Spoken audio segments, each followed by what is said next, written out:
महाराष्ट्राच्या मुख्यमंत्री पदावर सर्वाधिक काळ राहण्याचा मान हा वसंतराव नाईक यांना मिळाला आहे। 2 नंबरवर विलासराव देशमुख यांचा नंबर लागतो।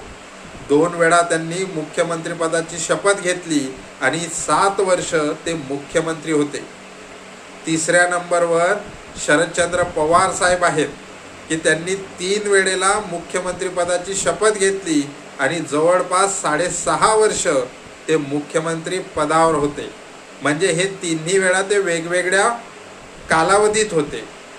त्यानंतर हा मान जो येतो तो देवेंद्र फडणवीस यांना येईल, कारण जर देवेंद्र फडणवीस यांनी त्यांची ही 3री टर्म जर पूर्ण 5 वर्ष मुख्यमंत्री पदाची काढली तर देवेंद्र फडणवीस हे विलासराव देशमुख आणि शरदचंद्र पवार यांना मागे टाकत 2 नंबरला असतील।